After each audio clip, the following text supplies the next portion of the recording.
មួយលើសូមលោកពូសៅសខាយោគយល់អធិស្ឋានខ្ញុំមិនមានចេតនាទេពូខ្ញុំសុំទោសខ្ញុំហៅពូសៅសខាខ្ញុំអត់មានចេតនាប្រមាថពូប្រមាថស្ថាប័នពូទេពូមើលជីវិតក្មួយដល់ឃើញហើយការពាររដ្ឋាភិបាលការពារថ្នាក់ដឹកនាំការពារស្ថាប័នជាតិទាំងអស់ពួកប្រឆាំងជេរម៉ែខ្ញុំជេរឪពុកខ្ញុំដូចហិសពុត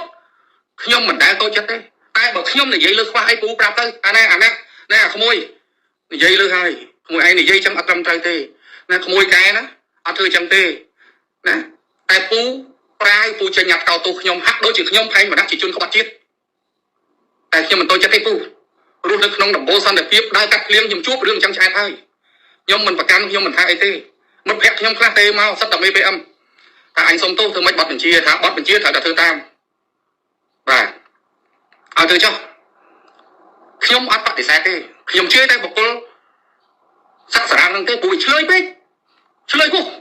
ហ្នឹងរឿងបុគ្គលហ្នឹងរឿងបើឧទាហរណ៍ថាបុគ្គលនឹងខ្ញុំជេរបុគ្គលនឹងប្រដិមខ្ញុំចុះឲ្យគាត់ប្រដិមខ្ញុំចុះ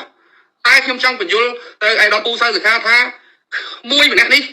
ការពារស្ថាប័នជាតិការពារថ្នាក់ដឹកនាំការពាររដ្ឋាភិបាលអត់ហ៊ានថ្លើមធំទៅប្រមាថស្ថាប័នពូទេអត់ប្រមាថដាច់ខាតពូអត់មានទេបើសិនជាក្មួយម្នាក់នេះនិយាយលើឲ្យក្មួយសុំទោសលោកពូសុំទោសលើស្មោះពូតែក្មួយសុំអង្វរពូមេតាធ្វើម៉េចកុំអត់អោនឲ្យបុគ្គលដែលធ្វើខូចនៅក្រោមកងរាជរដ្ឋាភិបាលខ្ញុំលាក់បាំងច្រើនណាស់និយាយមិនចង់បានគុណសម្បត្តិពីពូទេណាមន្ត្រីនៅក្រោមពូខ្លះរស់ស៊ីរត់ពន្ធតំណែងពីវៀតណាមមកស្រុកខ្មែរ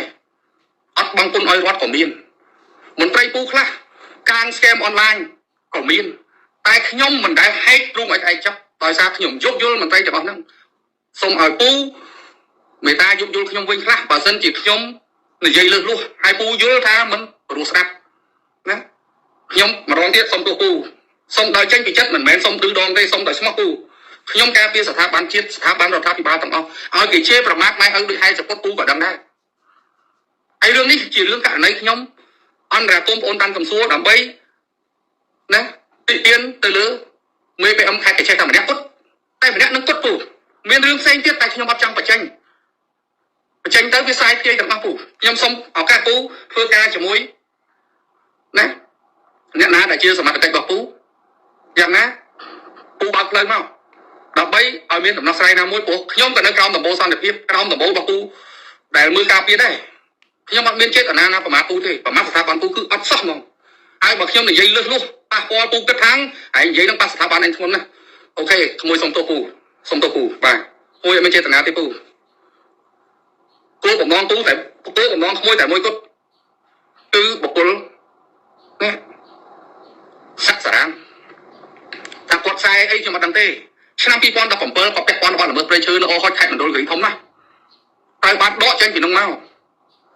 ខ្ញុំអត់ចង់ហែកអីតទៅវិញឆ្ងាយទេនៅកចេះចម្រិតយកលុយគេបាញ់មកមានតាំងពី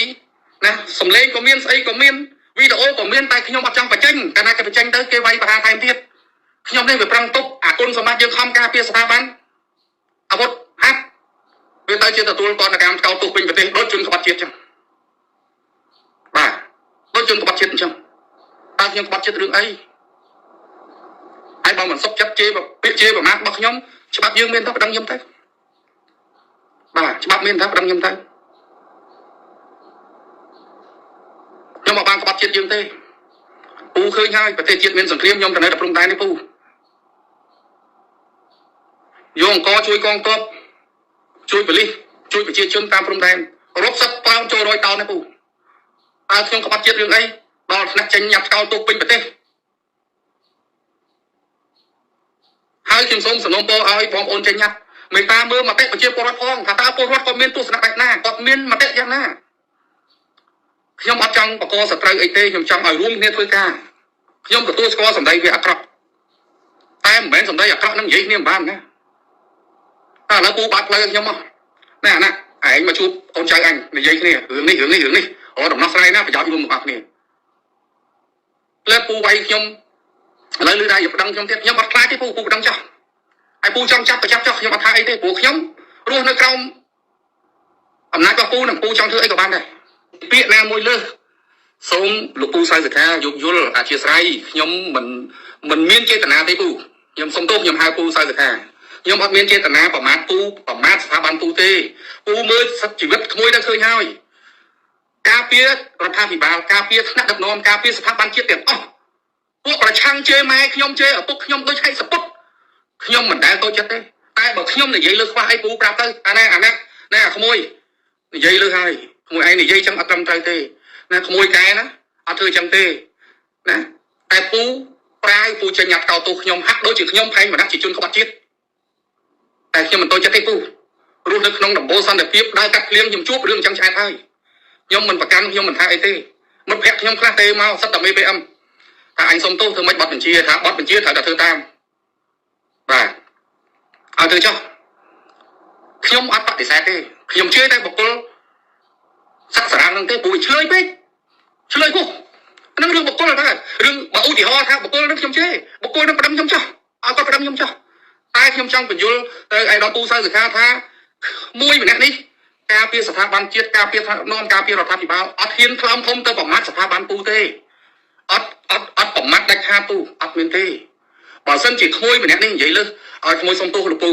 សុំទោសដោយស្មោះពូតែក្មួយសុំអង្វរពូមេតាធ្វើម៉េចកុំអត់អោនឲ្យបុគ្គលដែលធ្វើខូចនៅក្រោមកងរាជរដ្ឋាភិបាលខ្ញុំលាក់បាំងច្រើនណាស់និយាយមិនចាំបានគុណសម្បត្តិពីពូទេណាមន្ត្រីនៅក្រោមពូខ្លះរកស៊ីរពុនតំណែងពីវៀតណាមមកស្រុកខ្មែរអត់បង់គុណឲ្យរដ្ឋក៏មានមន្ត្រីពូខ្លះការស្កេមអនឡាញក៏មានតែខ្ញុំមិនដែលហែកទ្រូងឲ្យឯងចុះដោយសារខ្ញុំយោគយល់មន្ត្រីទាំងអស់ហ្នឹងសូមឲ្យពូមេតាយោគយល់ខ្ញុំវិញខ្លះបើសិនជាខ្ញុំនិយាយលើសលួសហើយពូយល់ថាមិនព្រោះស្ដាប់ណាខ្ញុំម្ដងទៀតសូមទោសពូសូមដោយចេញពីចិត្តមិនមែនសូមឌឺដងទេសូមដោយស្មោះពូខ្ញុំការពារស្ថាប័នជាតិស្ថាប័នរដ្ឋាភិបាលទាំងអស់ឲ្យគេជេរប្រមាថម៉ែឪដូចហែចពុតពូក៏ដឹងដែរហើយរឿងនេះជារឿងករណីខ្ញុំអន្តរាគមបងប្អូនតាមកំសួរដើម្បីណាទីទៀនទៅលើមេ PM ខេត្តកញ្ចេះតែម្នាក់គត់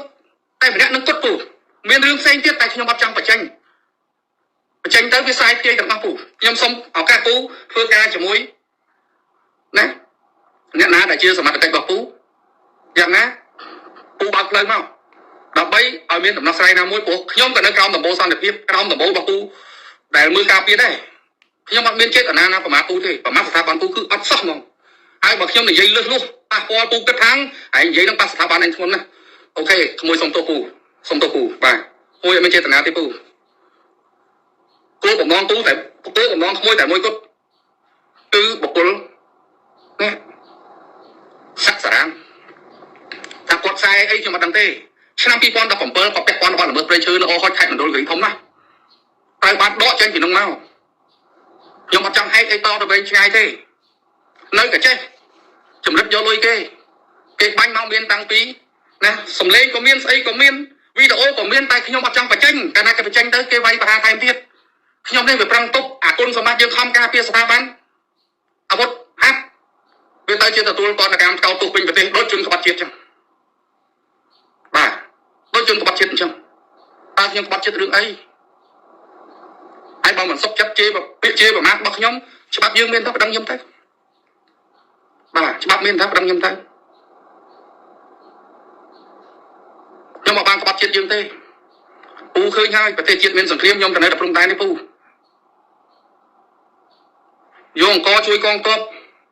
ជួយប៉ូលីសជួយប្រជាជនតាមព្រំដែនរាប់សិបតោនចូល100តោននេះពូតើខ្ញុំក្បត់ជាតិរឿងអីដល់ថ្នាក់ចេញញ៉ាត់កោទោសពេញប្រទេសហើយខ្ញុំសូមសំណូមពរឲ្យបងប្អូនចេញញ៉ាត់មេតាមើលមតិប្រជាពលរដ្ឋផងថាតើពលរដ្ឋគាត់មានទស្សនៈបែបណាគាត់មានមតិយ៉ាងណាខ្ញុំអត់ចង់បកកសត្រូវអីទេខ្ញុំចង់ឲ្យរួមគ្នាធ្វើការខ្ញុំទទួលស្គាល់សម្ដីវាអាក្រក់តែមិនមែនសម្ដីអាក្រក់នឹងនិយាយគ្នាមិនបានណាតែឥឡូវពូបាត់ផ្លូវខ្ញុំមកណាឯងមកជួបកូនចៅអញនិយាយគ្នារឿងនេះអូដំណោះស្រាយណាប្រយោជន៍រួមទាំងអស់គ្នា